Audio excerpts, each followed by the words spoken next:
जय हिंद प्यारे साथियों, स्वागत करते हैं आप सभी का सक्सेस वर्ल्ड एमसीक्यू चैनल पर। तो फ्रेंड्स, आज की इस वीडियो में बिहार पुलिस कांस्टेबल की नई भर्ती के लिए इस बुक से एक प्रैक्टिस सेट को कवर करेंगे।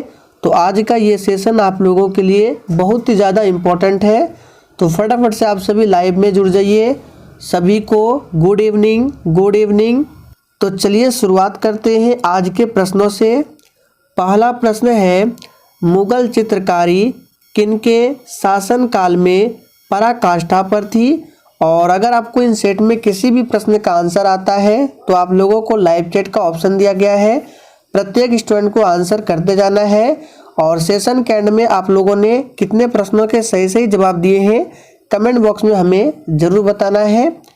तो पहले प्रश्न का आंसर जो बच्चे बी ऑप्शन दिए हैं बिल्कुल सही जवाब है। जहांगीर मुगल वंश की स्थापना किसके द्वारा किया जाता है? तो आप सभी जानते हैं बाबर के द्वारा किया जाता है। कब? तो 1526 में पानीपत की पहली लड़ाई जो कि बाबर और इब्राहिम लोदी के बीच में होती है, जिसमें बाबर के द्वारा इब्राहिम लोदी की हार होती है और उसके बाद मुगल वंश की नींव डाली जाती है। दूसरा प्रश्न देखिए, अंग्रेजों ने अपनी पहली फैक्ट्री कब स्थापित की थी? वेरी वेरी इंपॉर्टेंट प्रश्न है। चलिए आंसर करते जाएंगे और देखिए प्रत्येक स्टूडेंट को आंसर करना है। तो अंग्रेजों ने अपनी पहली फैक्ट्री कब स्थापित की थी? सही जवाब है बी ऑप्शन 1608 में। अगर आपसे पूछे कि ब्रिटिश ईस्ट इंडिया की स्थापना कब होती है तो 1600 ईस्वी में। ध्यान रखेंगे, आप लोग कमेंट करके बताएंगे कि डच ईस्ट इंडिया कंपनी की स्थापना कब होती है। तीसरा प्रश्न है, मराठा राज्य का दूसरा संस्थापक कौन था?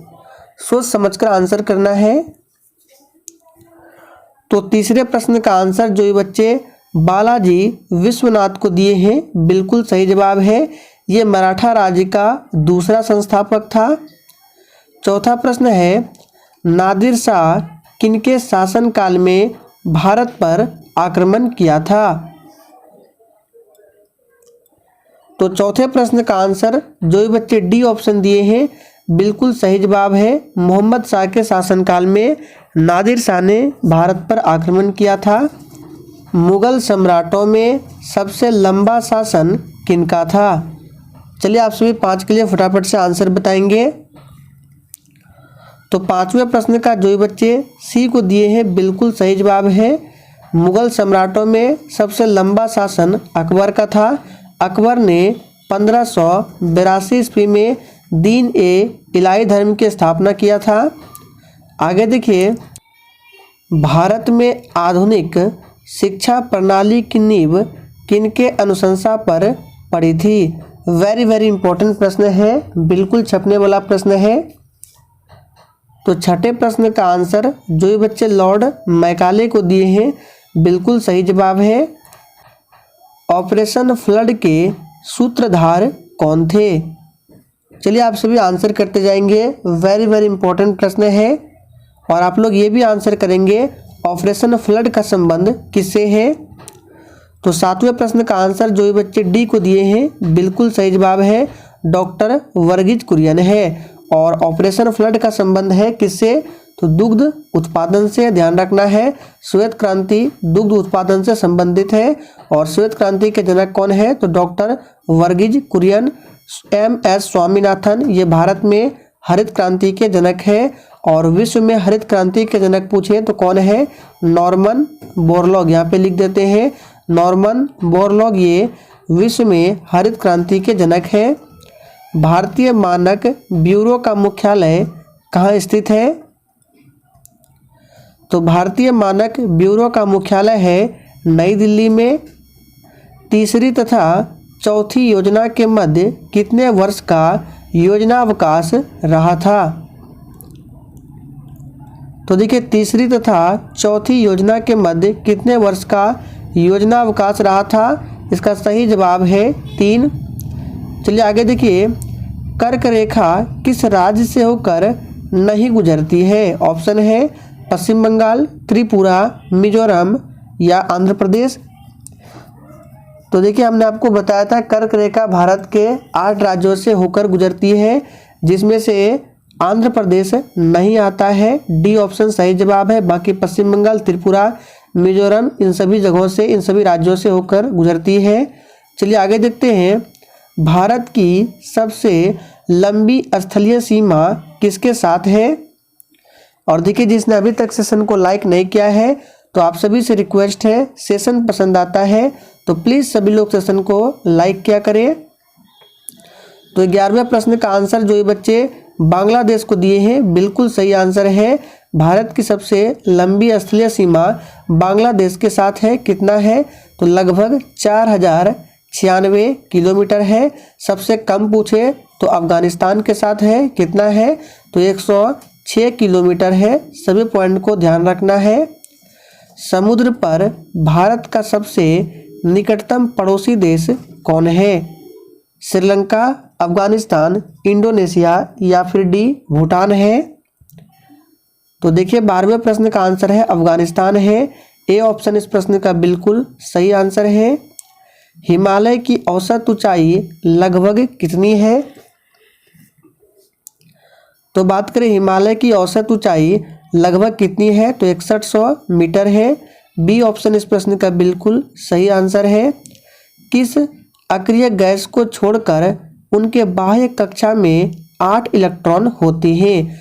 प्रश्न को ध्यान से फिर से सुनिए। किस अक्रिय गैस को छोड़कर उनके बाह्य कक्षा में 8 इलेक्ट्रॉन होते हैं? चलिए ऑप्शन दिखाते हैं। ऑप्शन देख सकते हैं नियॉन, आर्गन, जेनॉन और ऑप्शन डी है हीलियम। तो 14 नंबर का आंसर क्या होगा? हीलियम हो जाएगा। डी ऑप्शन सही है। 15 नंबर में है हड्डियों में कितना प्रतिशत फास्फोरस होता है? बिल्कुल टॉप लेवल का प्रश्न है। चलिए आंसर बताएंगे। तो देखिए बात करें हड्डियों में कितना प्रतिशत फास्फोरस होता है, इसका सही जवाब है 8%। किस गैस से सड़ी मछली की तरह गंध आती है? तो 16वें प्रश्न का आंसर है ओजोन। याद रखना है, एग्जाम में पूछा गया था ओजोन का सूत्र क्या होता है? O3 होता है। और ओजोन दिवस प्रत्येक वर्ष 16 सितंबर को मनाया जाता है। ओजोन लेयर वायुमंडल के किस परत में होता है? तो वायुमंडल की सबसे पहली परत है क्षोभ मंडल, उसके बाद समताप मंडल। तो ओजोन लेयर जो मिलता है समताप मंडल में, ध्यान रखेंगे। आगे देखिए अर्धसूत्री विभाजन में गुणसूत्रों की संख्या कितनी होती है? फटाफट से आंसर करते जाएंगे, बिल्कुल टॉप लेवल का प्रश्न है। तो अर्धसूत्री विभाजन में गुणसूत्रों की संख्या आधी होती है। किस बल के कारण ब्लैक बोर्ड पर लिखने से अक्षर उभर आते हैं? गुरुत्व, आसंजक बल, केशिकत्व बल या असमंजक बल? तो 18वें प्रश्न का आंसर क्या होगा? तो इस प्रश्न का सही जवाब है बी ऑप्शन आसंजक बल। याद रखना है, आसंजक बल के कारण ब्लैक बोर्ड पर लिखने से अक्षर उभर जाते हैं, ध्यान रखना है।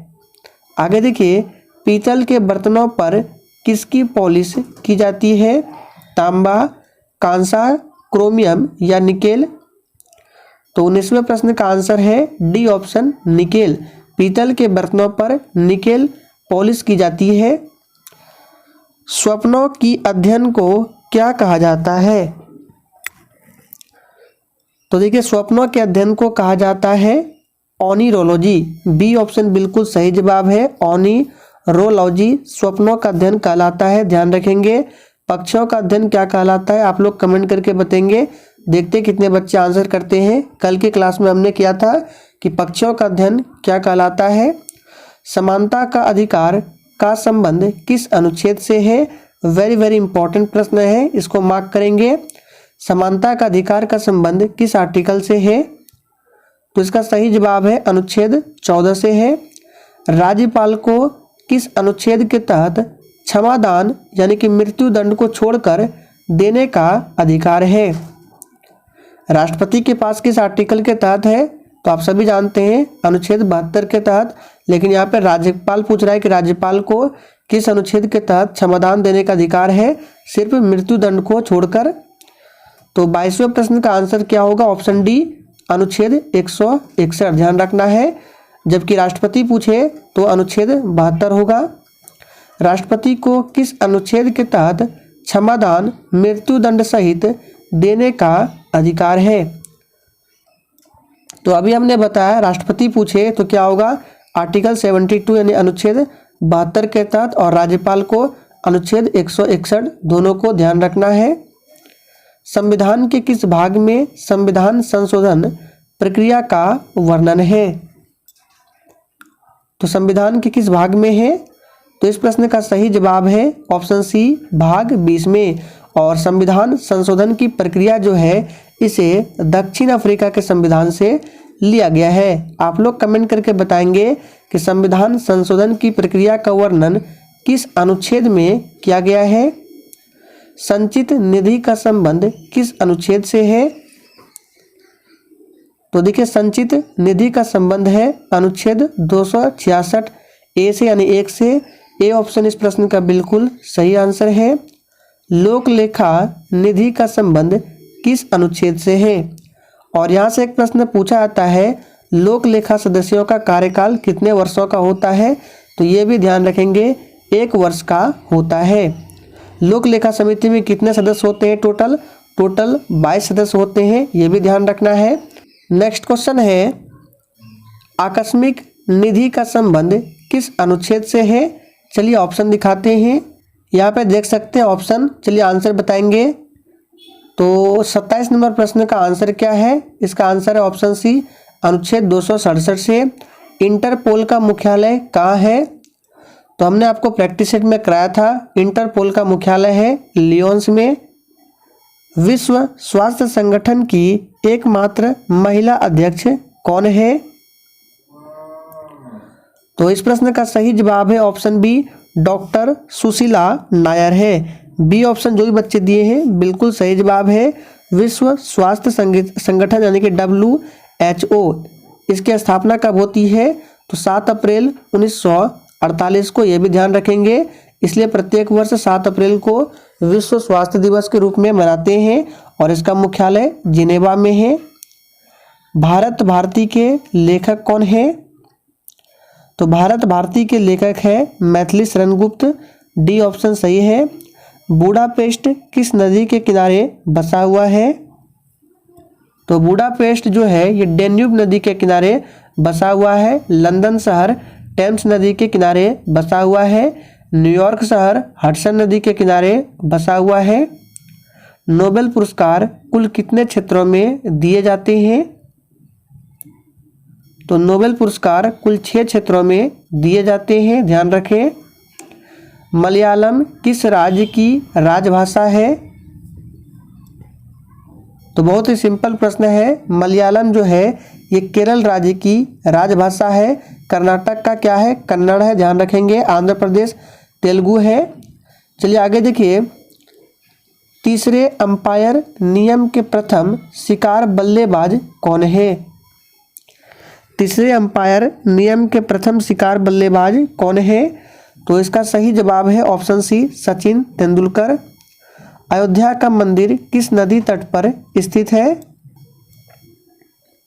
तो देखिए अयोध्या का नदी जो है मंदिर जो है ये सरयू नदी के तट पर स्थित है। डी ऑप्शन बिल्कुल सही जवाब है। भारत रत्न पुरस्कार देने की शुरुआत किस वर्ष से की गई? तो भारत रत्न पुरस्कार देने की शुरुआत किस वर्ष से की गई? इसका सही जवाब है 1954। नीरू स्वामी पिल्लई का संबंध किससे है? तो इस प्रश्न का सही जवाब है नाद स्वरम से। नीरू स्वामी पिल्लई का संबंध किससे है? तो नाद स्वरम से है। नंदा देवी पर्वत किस राज्य में स्थित है? वेरी इंपॉर्टेंट प्रश्न है, इसको मार्क कर लेंगे। तो नंदा देवी पर्वत जो है ये किस राज्य में है? इसका सही जवाब है उत्तराखंड में। दिल्ली किस नदी के किनारे बसा हुआ है? तो आप सभी जानते हैं दिल्ली जो है यमुना नदी के किनारे बसा हुआ है। लास्ट प्रश्न है, कटक किस नदी के किनारे बसा हुआ है? चलिए आंसर बताएंगे। तो 40 का आंसर क्या है? ऑप्शन डी, ये महानदी के किनारे बसा हुआ है। कटक किस राज्य का हिस्सा है? तो ये उड़ीसा का पार्ट है, ध्यान रखना है। तो फ्रेंड्स आज के लिए इतना ही। सेशन पसंद आया हो तो सभी लोग सेशन को दिल से लाइक करें और सेशन को शेयर करना ना भूलें।